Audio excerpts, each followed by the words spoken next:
បាទជំរាបសួរទូរទស្សនិកជនជាទីមេត្រីបាទសូមស្វាគមន៍មកកាន់កម្មវិធីជួបជាមួយនឹងខ្មែរ TV នៅសប្តាហ៍នេះបាទថ្ងៃនេះយើងខ្ញុំមានសេចក្តីសោមនស្សរីករាយយ៉ាងខ្លាំងដែលលោក Alex Villanueva បានអញ្ជើញមកចូលរួមធ្វើកម្មវិធីបទសម្ភាសន៍ជាមួយនឹងខ្ញុំនាថ្ងៃនេះបាទហើយខ្ញុំក៏ចង់ដឹងដែរថាតើគាត់នឹងចង់ធ្វើអ្វីខ្លះដើម្បីជួយនៅសង្គមទីក្រុងស្រុក LA របស់ផងយើងនេះបាទហើយដូច្នេះសូមបងបាយអារម្មណ៍ទូតែជឿមកជួបជាមួយនឹងលោក Alex Villanueva បាទជំរាបសួរលោក Alex How are you Good How are you doing Very good thank you First I would like to thank you very much for your service for the time and efforts and energy that you spend working with for the community for the past time right now, I just want to kind of like have a feeling a little bit. What are you planning on doing next to help the community in LA County?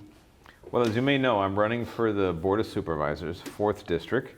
And the 4th District it's got 2 million residents in it. It has 32 cities and a few dozen unincorporated communities. And it stretches from the Palos Verdes Peninsula to the southwest corner of the county, all the way up to La Habra Heights, where I live, which is hugging the eastern edge of LA County. And that includes Long Beach, San Pedro, Torrance, Hawaiian Gardens, and all the places in between, Lakewood, Bellflower, Downey, right here, Bellflower. Those are all part of the 4th District. And the Board of Supervisors has 5 seats, and what they do is very important for the community. So it's around about what 27 cities, I guess, right? How many cities total is about? Oh, for the whole county, there are 88 cities. Oh, but your district, the has 32. So about 32 county. I see that. Well, I guess probably not just me. Everybody watch the news most of the time. When they watch, they see that a lot of crime is happening nowadays. Can you tell me a little bit more why there's more crime right now than before? Well, the main reason why the crime exists today, and it wasn't like this 10 years ago, is ideology. The far left progressives of the Democratic Party have taken over Sacramento, they've taken over LA City Hall, and they've taken over the Board of Supervisors. And with this supermajority of progressives, they've enacted progressive reforms. They call them reforms. Proposition 47 is one example. That was back in 2014. They billed it as for a safer California. So voters thought they were making a safer California, but what it did, it decriminalized a lot of the drug crimes. Theft crimes, it lowered the threshold for a lot of the theft crimes, got rid of petty theft with a prior, redefined what burglary constituted. So all these changes happened with Prop 47, Prop 57, redefined what constitutes probation, for example. And then AB 109, which is the prison realignment. This is where state prisons were closed, and they shoved the inmates down to the county jails. And that meant that the county jails shoved inmates out onto the streets. Now you see where crime goes up, and it did go up. But it went up a little bit, but then the second part of this ideology was progressive district attorneys who decided that they knew better than everybody about criminal justice reform. So their idea of reform was not to prosecute. So say you went to a store and you stole something and walked away, and they caught you, you didn't face any consequences. So by not prosecuting theft, they legalized theft. By not prosecuting prostitution, they have legalized prostitution. Not prosecuting selling drugs, now you got a lot of people selling drugs. So all these bad things are happening as a result of these progressive policies. And my opponent, Janice Hahn, voted in favor of all these policies, and she supported everything that George Gascon has done as district attorney. So what you're saying is that if somebody go out and steal something, let's say, or I see there's a smash and grab, like they go to a mall and smash and grab and run away, and let's say police catch them, and what they do, they don't really prosecute, or they go to jail? Some of them go to jail, but rarely. There has to be some element of violence. If it's just a smash and grab and they run away, a lot of them get caught, they get a citation, and they're back out. If they're a juvenile under the age of 18, they just send them home to mom and dad. Oh my In God. fact, someone was just arrested the other day who had just been released for a smash and grab and did another smash and grab. And so you can see it's just a revolving door. People going in and out of jail. In fact, they're getting out of jail so quickly that the officers or the deputies writing the reports haven't finished their report, and here comes the guy walking out the door of the station jail. And that's why you see crime is rising. Because they can do it, and because there's nothing happened to them. That's why they do it. There's no consequences. Yeah, there's no consequences because they do it, and then, you know, if not going to jail, and it's easy money. You know, wow, that is really amazing. So, so is there a law that somebody is supposed to be to enforce the law on them that they don't enforce, or there's no law at all? No, there are laws. I mean, the laws were kind of hamstrung because of Prop 47. I'll give you a prime example. Possession of narcotics like heroin, morphine, cocaine, methamphetamines, PCP used to be a felony. The possession alone was a felony. And with that felony, deputies could go out in the field, arrest someone for possession, take them to jail, where they get cleaned up, they got medical treatment, they got stabilized, because a lot of them are in very poor health. Then they were sent to court, and then the judge would tell them, okay, you want to plead and we'll send you to treatment, and we're not going to put a felony on your record, but you have to go into treatment. And so the person would say, oh yeah, I want to go to treatment. And they go to treatment. Now, because there's no crime, or it's only a misdemeanor, which they're not going to prosecute, they don't get arrested. All they do is continue using drugs, and they die on the streets from an overdose. So that whole carrot and stick method that existed before, Prop 47 destroyed the whole thing. So Prop 47 that basically enable the crime to commit more crime. Yes. And they were billing it as somehow it was a reform. It was never about reform. Because there's a dedicated group of activists that want to get rid of prisons. They want to get rid of jails. They say arresting people for breaking the law is discrimination. And we're targeting people because of the color of their skin. And that's a nonsense that the activists are putting out there. They even call it decarceration. And all in the name of supposedly make the community safer, but they actually make it more dangerous. Absolutely right, because if you don't prosecute the crime, then why not? You know, the crime's just getting more and more. The crook is still out there on the street. Exactly. And he's going to continue, or she's going to continue committing crime. They're not going to stop until they end up in jail. Yeah. And then they can't harm anyone. Wow. What about, I think several years ago I heard that the three-strike law, is that three-strike law still exists till today? It still exists. But the problem is George Gascon has been trying to handcuff all of the deputy district attorneys and not allow them to do enhancements for when they arrest someone, like for using a gun. They won't charge for the possession of the gun during the commission of a crime as an enhancement, sentencing enhancement. They won't. And he's been forced now to abide by three strikes law because his own deputies sued him because they said his mandate that they were not to pursue three strikes was unlawful, and they won that case. So he's kind of had to somehow charge it, but there's so many cases that should be charged with the three strikes that don't make it, and that's part of the problem because three strikes worked. Yeah, yeah. So what about the jail? Is there enough room in the jail to put those criminals in jail, or is that not enough? Is that a reason why they have to release them and put them back on the street? When I was sheriff, during the pandemic, our jail population got under 12,000. We started at 17,000. So we lowered it to 12,000, obviously to handle the pandemic, because we couldn't have that crowd of a place inside a jail because then everyone would get COVID and that would result in a lot of deaths. But once the pandemic was over and the courts went back into opening and doing trials and stuff, our population started climbing and climbing. Got to about 14,500. It kind of more or less stayed there while we were still waiting for the last of the courts to open up. And we thought it was going to continue going up until 17,000. But then with George Gascon and with the defunding of law enforcement, there's less cops on the street arresting people. So now the population went down to 12,500, and it's about 12,500 because a lot of cops have their hands in their pocket and they're saying, what's the point? Exactly. What's the point of me arresting him if someone else not prosecute and then he's right. going to walk out of the street again? And or if I have to use force and somehow they don't like it, then now I'm going to be in trouble. Exactly. So they're trying to make cops into firemen, where they just stay at the station, and when they get a call, they go to the call, then they go back and they don't do anything. Hear no evil, see no evil while they're around the streets.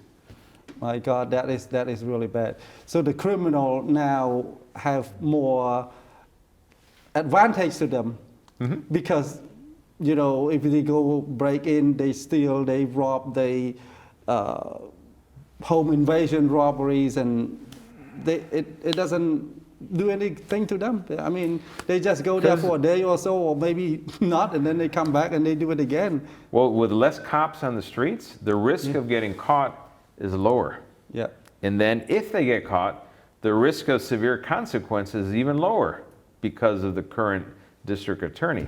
So you've created a criminal's paradise now, and there's going to be grave consequences for the county. Yeah. So what does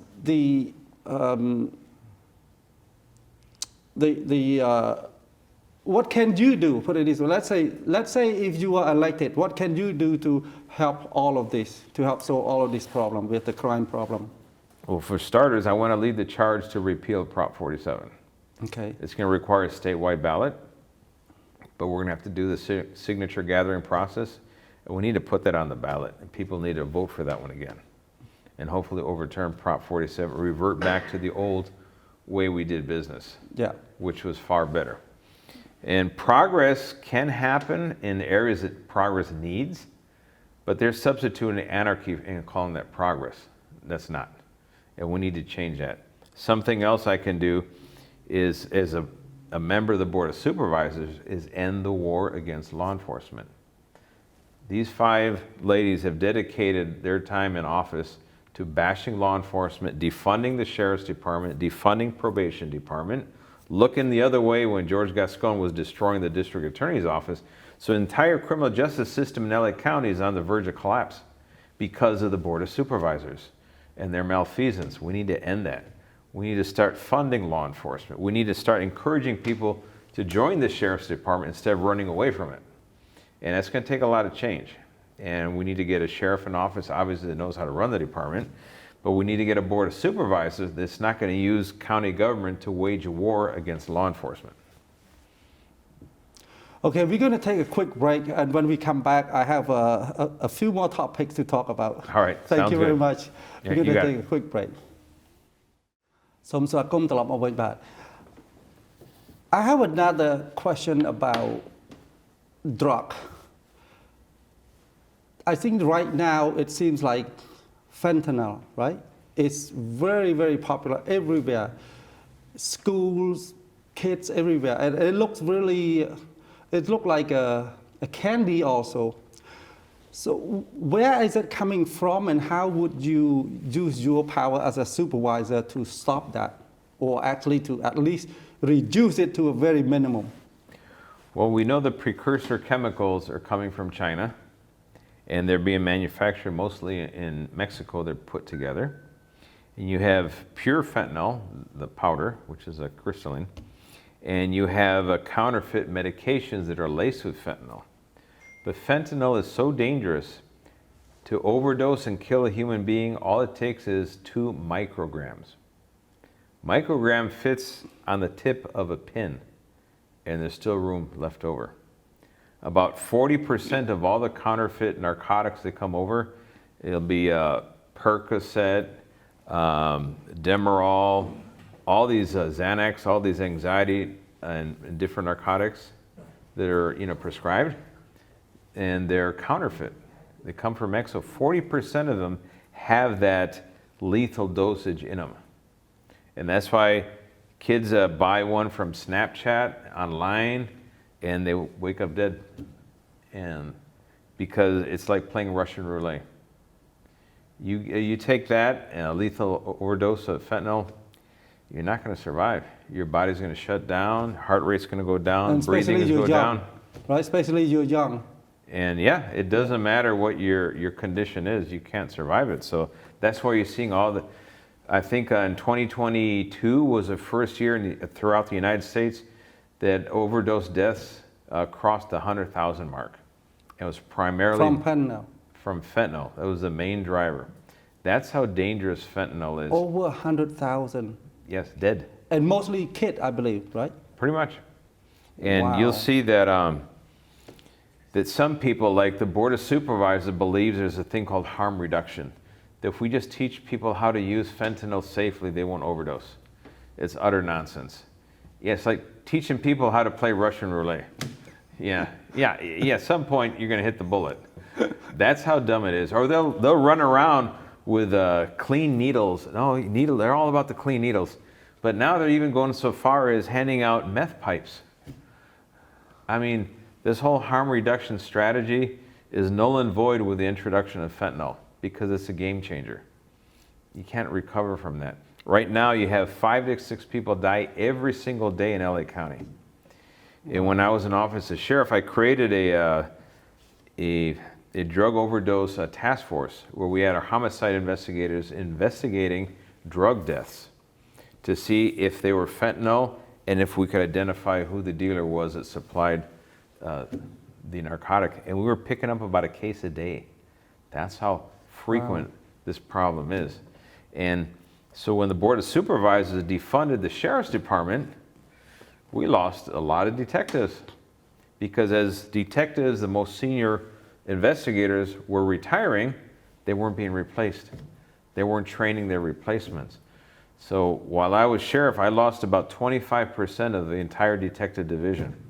Now that 25% is probably approaching 40%. They're gone.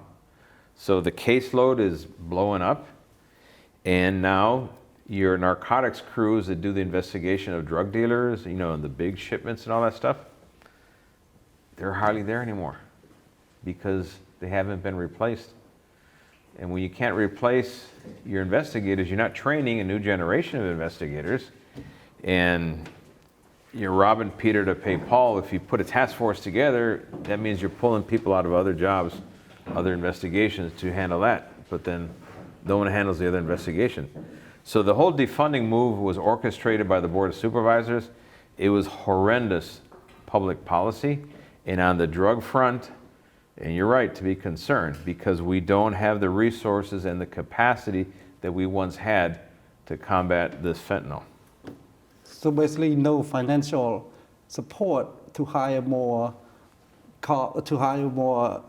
detective and all that stuff to find. Well, see, we don't hire detectives, we hire deputies. But what they did is they cut the pipeline to hire deputies. Because once a deputy gets hired, goes through the academy, goes to jail for a few years, and from the jail they go to street for a few years.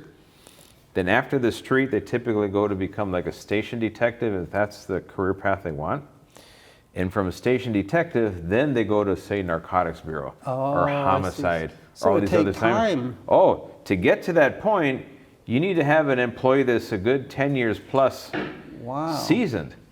So when they cut off the supply of brand new deputies, they interrupted the entire pipeline. And they didn't care because their goal was to harm the Sheriff's Department, to harm public safety, and that's why Jonas Hahn needs to go. Wow. Well, you said that this drug is coming from Mexico.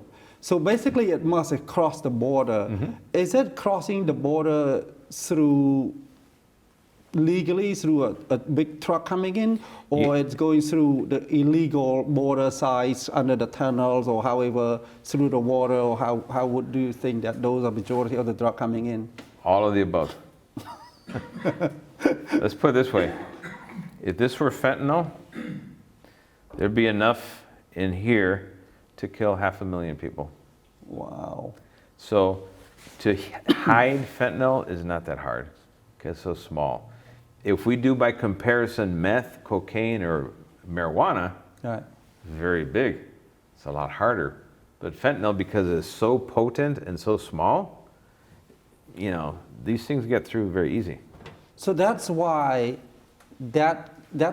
it killed over 100,000 Yes. a year Hmm. of American kids, basically. Pretty much. Yeah, you'll see them in the news all the time. So it's easy, basically it's easy to bring in from outside, and there's not much way to control that because it's so small. It's small, it's very easy to hide, and the same problem we have in the jails. It's easy to smuggle it into jails too because it's so small. Oh, so these fentanyl also go to jail? It's in the jails too. So Wow. we're seeing an uptick in deaths inside jail environment. Again, goes to fentanyl. Wow. So what? So is there any way that we can that you can do to kind of like help reduce it? Let's say you coming into as a board of supervisor. The first thing, what would you do? You open up the pipeline to get the sheriff back in, or how? We need to get the pipeline up and running to get people to become deputies. Because I need to build a generation of detectives down the road. Right. And we need them also for the 2028 Olympics. Yes. We need to have these people. 2028, right? Yes, we need to have these people employed, trained through the academy and up and running and start building their experience so we have them down the road, because today is 2024. Yep. But I need detectives in 2025, 26, 27, 28, because I have a bunch of detectives retiring. The same thing with probation department. I need probation officers. A lot of them have left. They don't want to come back because they're afraid to go to work to get beat up. The Board of Supervisors handcuff probation, tell them they can't defend themselves. If they defend themselves, well then, they're going to be charged for something. And they put them in a no-win situation. Because the people they're supervising are murder suspects, rape suspects, robbery suspects, carjacking suspects. That's who they're supervising. Not a kid that got caught smoking weed, in the schoolyard. Right. So it's an entirely different environment, but these people are so detached from reality of the Board of Supervisors that if a probation officer misused, say, for example, pepper spray, let's take it away from everybody. Which went really, really bad. Yeah. That's why they lost all the employees. And all these juvenile facilities had to close. They don't have the staff to even man them. And again, juveniles are committing a lot of the crime. Yep. But it's getting so bad now in probation that you're going to have home detention for homicide. Just think about that. You commit a homicide, they're going to send you back home because there's nowhere to put them. Yes, that is my God. Janice Hahn and the Board of Supervisors. Wow. This is really, really bad. Mm-hmm. We need to change desperately. Yep. I think we do. Yeah, we have to change it. If we don't change now, then the next 5 years, the next 10 years, let's say your kid, your grandkid, my grandkid, it's not going to be safe. No. Because imagine, I see like 1 or 2 or maybe 3 high-speed chase a day. Mm-hmm. Or a robbery here, robbery there. They even have a channel devoted to high-speed chases. Yeah. So, I mean, imagine now we have that many. If we don't do anything now, what happened 5 years from now, 2 years from now? It's not going to go down because there's nobody enforcing the law. No. Basically. But the arrogance of the Board of Supervisors, they thought they were so smart that they were going to reform everything. They created the agenda, care first, jail last. And it was all about what we call hug a thug. Yeah. Because for them, the criminals are the victims. And they've been mistreated, and law enforcement is the offender, or is the oppressors, and they're the oppressed. So let's get them out of the jail so they can rehabilitate, and we just have to care about them. And I thought, wait a minute, why aren't we caring about victims of crime first and foremost? That's where we should be concentrating, is victims of crime. So there's not more of them. Yeah. And that's a foreign concept to the board. I think what we need to do is we need to have them to be the victim and see how they want to do it. Mm-hmm. Yeah. Oh, they'll so change. when it happened to themselves, then they would know, Yep. you know what, this is what is supposed to be done. Mm-hmm. Yeah. Exactly. Because if you know, sometimes it takes that to make change. If it doesn't happen to yourself, your closest friend or your closest family, then, you know, they don't really see it. Because someone else died in, you know, Ukraine or in Middle East over there somewhere, we don't feel anything here. We don't even know. But when it gets close to your door, that's when when it happened. It matters. Yes. We're going to take a quick break, and then when we come back, I'm going to get another topic. Thank you. All right, you got it. We're going to take a quick break. Thank you. All right. បាទសូមស្វាគមន៍ត្រឡប់មកវិញបាទ we done drug and we done crime, and there's a couple more things that it really matter most to us, I guess, not just me, not just you, me, or it's a matter to everyone else. It's a homelessness. So I mean, every corner, everywhere when you drive in LA, you'll see homeless. You know, street. It's like a tent. The other day I saw like somebody build a really nice home right on the street in Hollywood. It's like the house, they use some kind of wood. It's really nice, shiny, and it's really nice little home right on the sidewalk. It's really nice in Hollywood, and it's still there, I guess. Nobody take it out. So there's a lot of homelessness. How would you cope with that? I mean, how would you enforce that? Well, I'll tell you this. The homeless situation exists the way it is right now because the people in charge want it to exist. There's something called the homeless industrial complex, and that is a network of non-governmental organizations, private charities, public charities, nonprofits, that all receiving grants from city government, county, state, federal government to address homelessness. They have boards of directors and CEOs that make $800,000 a year, and they're not going to see their cash cow come to an end. No, not at all. They have no interest. Because if they were interested in getting rid of homeless, the order would have happened, and then the money would dry up. So it's a crisis it's artificial because it's human created. How come other cities don't have the homeless crisis that we have? Because they're trying to say, oh, well, they're local residents. They're not. No, they're coming from other places to take advantage of the lax laws here in LA County. Now the governor, I think he spent $22 billion on homeless initiatives since he's taken office. $22 billion. And now he's around asking people to vote for Proposition 1 to create a bond to get another $6.4 billion on the homeless. I said, wait a minute, why don't you tell us what you did with the other $22 billion before you're asking for more money, right? Exactly. No, and they're trying to sell the idea that it's affordable housing. It has nothing to do with affordable housing. Someone who's smoking meth 24/7 couldn't afford rent if it costs a nickel a month. And that's a cold, hard fact. Yep. And yet they're still trying to sell the idea that it's housing first. And they've enlisted the support of the Times, LA Times, that they're in collusion with. And whatever garbage they want to push out there, the Times will be more than happy to print it. And that's exactly what they do. So every article you read in the Times is, oh, housing first, oh, affordable housing. Then they'll have sob stories and, oh, this poor couple that came from the Midwest and he needs a kidney operation, this and that. Wait a minute. Why do they come from the Midwest to LA to become a burden on us? Why isn't that other state in the Midwest doing as their resident? See how we're getting screwed over? That should not be our problem. That should be the problem. I think Oklahoma was the state they came from. That's an Oklahoma problem, not an LA problem. But we're saddled with this debt. And in LA County alone, the state drafted the Housing First initiative. Holly Mitchell, who's now a supervisor, when she was in the Senate, she pushed the Housing First initiative. She comes to the board, she pushes the Housing First initiative for the county. So it's official county policy. They were going to pursue permanent supportive housing to get rid of the homeless, which is dumb. Because for every 10 people you house that way, now you got 15 people waiting for it. House those 15, now you got 20 more. You're never going to win. The math is not there.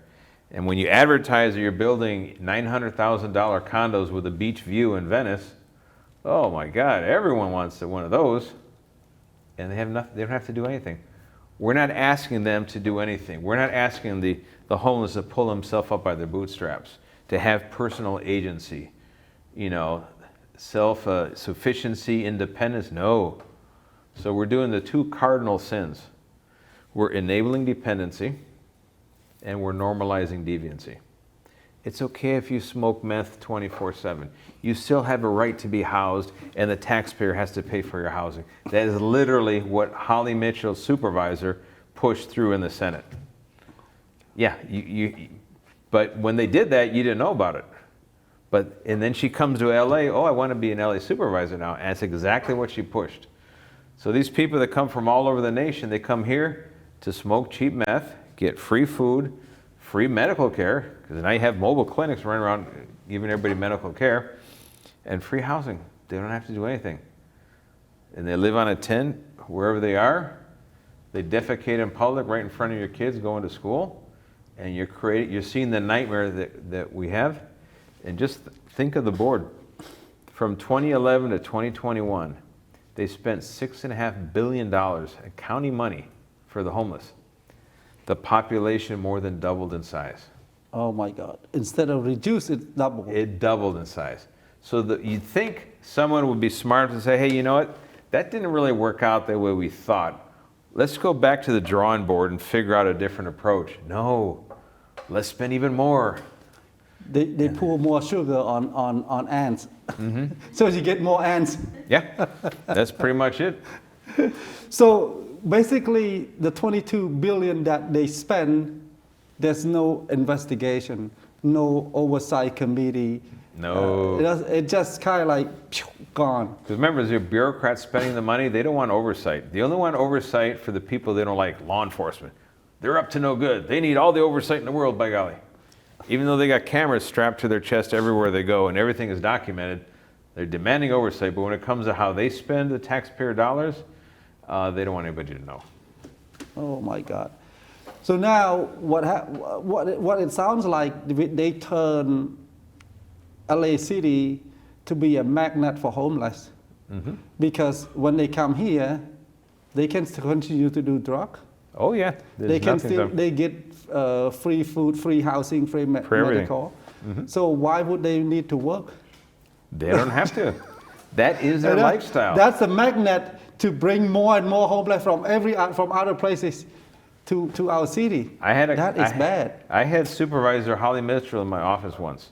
We had a meeting, and I told her about people coming here. They have no intention of working. They're just sitting around waiting for the mailman. And she said, "Oh, that's a myth." I said, "They're right outside my window. There they are. They've been sitting there all day long."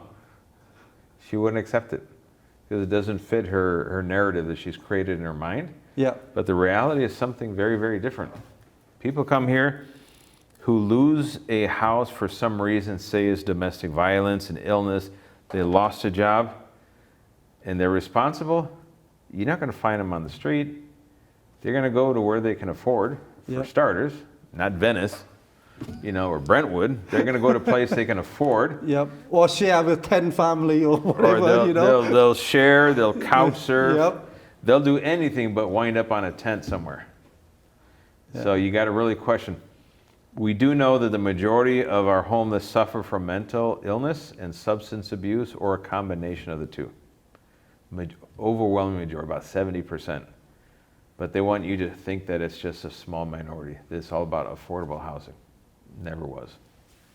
The more they're going to give, the more they're going to come in. Mm-hmm. And they have to keep on giving and keep on giving, and it never stop and it never end. And it won't. And it just keep more and more. And the money have to raise from somewhere, increase more taxes on properties or on peoples, on everything, everywhere. And they've been increasing taxes, and the people that can afford to, what are they doing? They're leaving. So now the state budget is in a crisis, $68 billion deficit. Just 2 years ago, the governor was bragging about a $100 billion surplus. Well, there went that. Why? Because we're so dependent on the top 1% of income earners to fill our state coffers. And those top 1%, they're not married to California. They can pick up and move somewhere else very easy. Yeah. It doesn't cost them anything. And we're incentivized having the wealthiest taxpayers leave. Just think about that. And who's replacing them? The people that are running across the border right now. It doesn't work well for us. Wow. That is, I didn't know all of this before. This doesn't look good at all in the future. Nope. I mean, the combination of the drug, the crime, the homeless, because the law enforcement cannot do their job, and all of this combined, it's going to create more chaotic in the future. That's for sure. Yes. Probably, we don't know, maybe 5 years, 10 years from now, because if something doesn't change, if something doesn't happen right now, at least we're going to start something. Like you said, you have to get the pipeline to get the sheriff hired again, and then they go from, the desk to different places before they get to detective or before they get to the field. Because if you don't do that, then you cannot get more. You cannot just hire a sheriff and then put them on the street overnight, right? No, you can't. it takes takes time. them 10 years or 5 to 10 years. Just right, to before. hire somebody takes me about 10 months. Wow, and then they have to go to classes. Academy. They have to go to academy for another year. No, academy is about 22 weeks. 22 weeks. And then they have to graduate. They have to graduate. Then they go to jail operations. That's another 8 weeks. So you can see by the time that you're 30 weeks in before they actually hit the jails. Like 2-3 years. And then they push people in jails to go to patrol. So it pushes the next group. And that takes time. But just think of when I had the homeless outreach service team up and running, I added 22 deputies, a sergeant, and a lieutenant, because I only had 4 to start with. So we brought it all the way up to 28. And they went to Venice Beach. They cleaned it up. They went to San Vicente. They cleaned it up where the VA hospital is. They went to Olvera Street. They cleaned all that up, got people into shelter, got the place returned to normal and cleaned up and given back to the community. No arrests, no uses of force. And you would have thought that county government and city government would say, hey, can we do that bigger? They never even acknowledged it. So they don't embrace the good. They don't embrace things that work. That work. They embrace what doesn't work. What it doesn't work. Yes. So that it keeps getting more and more that doesn't work. Yep. Wow, this is really, really bad. We're going to take another quick break, and when we come back, we're going to have another final thought. ពីកម្មវិធីសូមសម្រាប់ឲ្យផ្លែសិនបាទសូមស្វាគមន៍ត្រឡប់មកវិញបាទ one last thing that really concern, I guess it still concern all of us, and you will mention about Olympic in 2028 in Los Angeles. For right now, I think we are not ready. It's like way behind. Not even close. So cleanliness, dirties, and everything. So I'm more like of a concern about the environment. There's a lot of pollutions here and there, and cleanliness and everything. So what would you do as a supervisor to clean up those so that way we can be ready for the world to see that LA is ready for you. So when they come in, they can see nice and clean places. It's not like going down to somewhere like in Asia, I guess. Mm-hmm. Well, one thing that needs to happen immediately is, see, you solve one problem, you're solving other problems. If you solve the homeless crisis, a lot of your issues with environmental contamination get resolved. Right now, whenever there's a rain, they always say, hey, we have to close the beaches because pollution, runoff, and the high bacteria count. What they never tell you or admit is it's human feces and urine is the high bacteria count. Oh, wow. Because everything that's deposited into... On a side street. On the side streets, the RVs that are parked everywhere, they just dump that right into the sewer. That goes right out into the river, the channels, the concrete channels, and the big rains washes it right out to the ocean. So the tourists, when they're swimming among human feces. And it's not very appealing. But they never acknowledge that. You always hear the Times talks about, oh, this beach was closed because of high bacteria count. Human waste is what it is. Oh, wow. So when you fix the homeless crisis, you're also fixing the source of a lot of the contamination that flows into the bay. And this is a known, obvious thing, but you look at the environmental groups, Heal the Bay, National Resource Defense Council, Sierra Club, that I'm a lifetime member of, they have nothing to say about human contamination. That's probably the biggest single source of pollution in LA, going into the rivers and eventually out into the ocean. Everyone is totally quiet. So the environmentalists are kind of in collusion with the polluters, which is government, because they're not doing anything about the homeless and the environmental contamination that that is creating. They're just totally silent on it. So I want to clean up, solve the homeless crisis, and I want to make sure that all of our rivers and our drain-offs into the ocean run clean. For starters, that has to happen. I mean, it's an embarrassment, the way it is right now. And as supervisor, I'm not going to approve a project like Tejon Ranch. They built out a project in the middle of nowhere, or they approved it. The board voted 5-0. This is the same board that talks about global warming and congestion and all the smog produced by heavy traffic congestion and loading the freeways and all that. So what do? They created another city on paper in the middle of nowhere that's going to be forced to get everybody onto the freeways. It's going to add to pollution. There's no groundwater there to support it, which means they got to pipe the water in from somewhere else. So it's an environmental nightmare, and they approved it 5-0. Why? Because they got paid off by all the developers. Wow. Isn't that called something like bribery, or Pretty what much. did you call it? It's called legalized bribery. Legalized bribery. Oh my God. Yeah, campaign contributions. Wow. And there's a law that came into effect, and I think starting in 23, January 1st of 23, that helped some of it. But the decision was made 5 years ago, 4 years ago. So those type of things I'm not going to do as supervisor. I think we need development, but it has to be environmentally sustainable. It has to make sense. There's a lot of places that already have been developed and now have been abandoned. Like, look at the Point of Hills Mall as a prime example. That thing is more than half vacant on a huge commercial property right next to the 60 freeway. Okay, develop that. Create mixed use. You know, anything great. That's a good place for it. I don't have to worry about the environment, so to speak, because it's surrounded by already residential communities. Right. There's a sufficient buffer zone. Yeah. It makes sense. But why am I going to carve up a piece of the environment that is, virgin, in pristine condition, and skip a place like that? Right. That should be the one. So that's infill development. That's what we should be pursuing. We should not touch any more open space anywhere in LA County. So the environment and the organization know about it, but they just silent on it. There's silent partners. Because they get what? They get the funding for the organization. Mm-hmm. They get funding. So if it doesn't happen, then they don't get the funding. Yep. So if that's approved and happen, then they get the funding. Mm-hmm.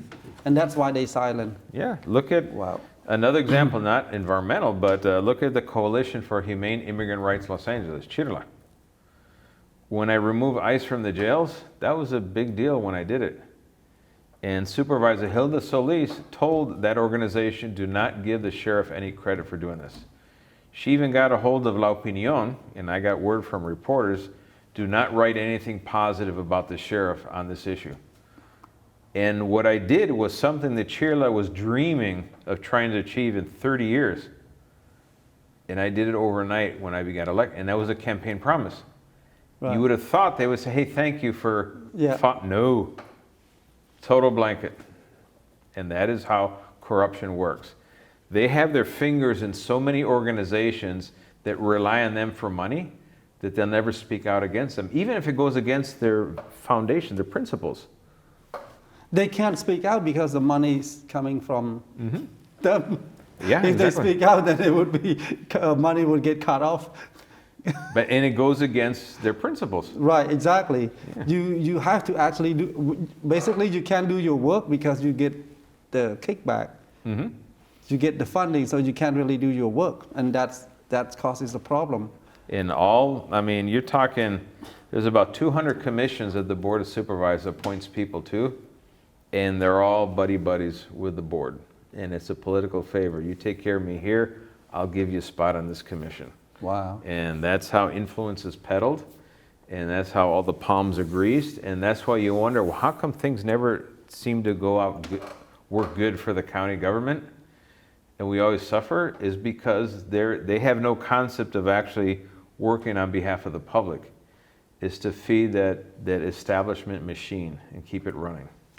So basically, they're not a public service anymore. They kind of like, you scratch my back, I scratch yours, and the way it is.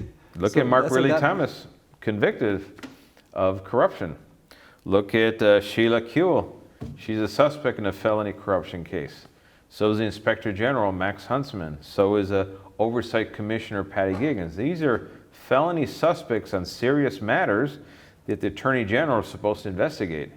And now he's just sitting on his hands and not doing anything, waiting for the clock to run out. That's corruption.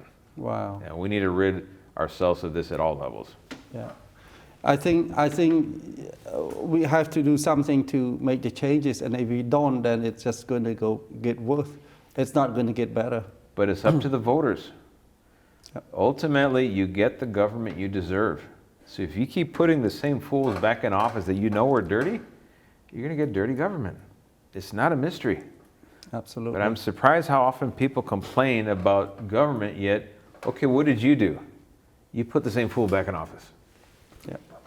Our time's almost running out right now. What would you like to say to the voter to tell them about what is happening now and what your plan is and what you're going to do about it? Well, I can tell for the voters here in the 4th District that are listening, ask yourself a simple question. Are you better off in 2024 than you were in 2016? If you can honestly say yes, please vote for Jonas Hahn. But if you're going to address reality that you know you're far worse off today, well then I appreciate your support and your vote, because I represent change. Everything I did as sheriff was to reform the sheriff's department, and we made major reforms. They were significant. They're going to last a long, long time because they were important. We pushed them. We succeeded in spite of the opposition of the entire county government. As supervisor, I guarantee you I will be the same voice of reason. I'll be trying to land a beachhead of sanity in a corrupt county government. Just think of it that way. Try to clean up something. Yes. So that way it runs the way it's supposed to run. Exactly. And it's not like you scratch my back and I scratch yours. Yeah. Because I think in the government or in any situation or in any corporate, if you don't actually follow the rule of law and you're just doing by, you know, I can't do this, I can't do that because you pay for my lunch, you buy stuff for my kid, then it's not going to work. You know, you have to actually perform your function, because there's everything will work only if you do one thing and you do your job and then the other people do their job, and that will work right together, because otherwise it's not going to work.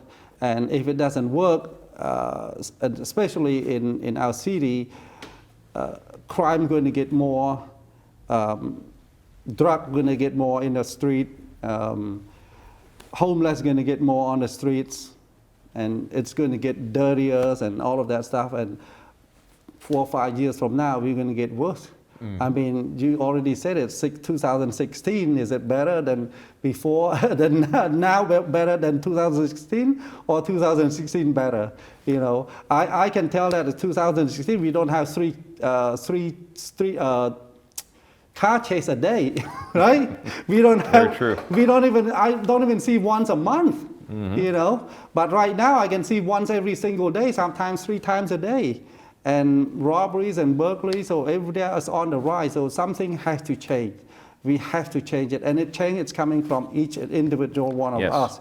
It's not coming from the person there. It's coming from us. So if we can go out there and vote for the person that you think that can change, then that can be changed. So otherwise, we're going to be the same thing, and we're going to get worse. សូមអរគុណដល់ទូរទស្សនិកទាំងអស់ដែលបានតាមដានទស្សនាខ្មែរ TV បាទសូមជូនពរឲ្យទូរទស្សនិកទាំងអស់ជួបប្រទះតែសេចក្តីសុខប្រកបមុខរបររកស៊ីមានបានហើយមានសុខភាពល្អបរិបូរណ៍គ្រប់ក្រុមគ្រួសារបាទសូមអរគុណនិងសូមជម្រាបលា Thank you.